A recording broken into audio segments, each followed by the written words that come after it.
বর্তমান শারীরিক অবস্থার আলোকে আমরা ইনশাআল্লাহ যদি সব কিছু ঠিক থাকে আমরা কাতার রয়্যাল এয়ার অ্যাম্বুলেন্সের মাধ্যমে দেশনেত্রী বেগম খালেদা জিয়াকে আজকে এই মধ্যরাত্রির পরে অথবা আগামীকালকের সকালের ভিতরে ইনশাআল্লাহ আমরা ওনাকে ইউকেতে অর্থাৎ লন্ডনে ওনাকে একটা নির্ধারিত হসপিটাল আমরা ঠিক করেছি, সেখানে আমরা ইনশাআল্লাহ ওনাকে নিয়ে যাব। ওনার যাওয়ার সময় ওনার সাথে যে বিশেষজ্ঞ চিকিৎসক হিসাবে বেশ কয়েকজন চিকিৎসক এবং দেশের বাইরের 2 জন চিকিৎসক ওনার সাথে থাকবেন এবং এর সাথেও অ্যারোনটিক্যাল ফিজিশিয়ানস যারা আছেন তারাও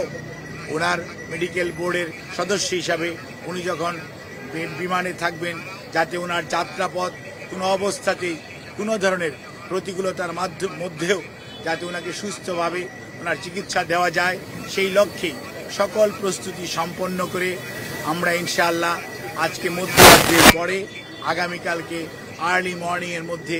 বাংলাদেশ থেকে ওনাকে দেশের বাইরে নেওয়া হবে ঠিক মেডিকেল বোর্ডের পরামর্শক্রমে। আমরা সেজন্য আপনাদের মাধ্যমে দেশবাসীর কাছে আমরা দোয়া চাই। দেশ এবং দেশের বাইরে থেকে হাজারো মানুষ, লক্ষ লক্ষ মানুষের যে আকুতি সেইটির প্রতি শ্রদ্ধা রেখে আমরা আবারও বলতে চাই আপনারা অনেক দোয়া করেছেন, সেজন্য আমরা কৃতজ্ঞ। আপনাদের এই দোয়াই ইনশাআল্লাহ দেশনেত্রী বেগম খালেদা জিয়াকে সুস্থ করে তুলবে এবং আপনাদেরকে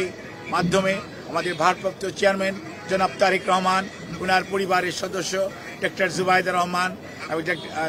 জায়মা রহমান, ওনার কন্যা, ওনার ছোট ছেলের মিসেস সৈয়দা শামিলা রহমান এবং তাদের 2 কন্যা জাফিয়া এবং জাহিয়া রহমান, ওনার ছোট ভাই শামীম ইস্কান্দার সহ ম্যাডামের ছোট বোন এবং তাদের অগণিত আত্মীয় স্বজনের পক্ষ থেকে আমরা আপনাদের কাছে দোয়া চাই, কৃতজ্ঞতা জানাই, আপনাদের সবার সহযোগিতা চাই। সহযোগিতার জন্য ধন্যবাদ জানাই বাংলাদেশের বর্তমানের অন্তর্বর্তীকালীন সরকারের প্রধান উপদেষ্টা সহ উপদেষ্টা পরিষদের সদস্যগণ এবং বিভিন্ন বাংলাদেশ সেনাবাহিনী সহ বিভিন্ন পর্যায়ের আইন শৃঙ্খলা রক্ষাকারী বাহিনী এবং ফরেন মিনিস্ট্রি সহ বিভিন্ন মন্ত্রণালয় এবং বাংলাদেশস্থ Chinese embassy, Qatar embassy, Saudi embassy, UK embassy, Pakistan embassy, ভারতীয় এমবেসি আমাদেরকে যে ধরনের, ইভেন রাশিয়ান এমবেসি সহ সবাই যে ধরনের সহযোগিতা করছেন সেজন্য আমরা সবার কাছে কৃতজ্ঞ এবং আপনাদের মাধ্যমে দেশবাসীর কাছে দোয়া চেয়ে আমি আমার বক্তব্য শেষ করছি। আপনারা সবাই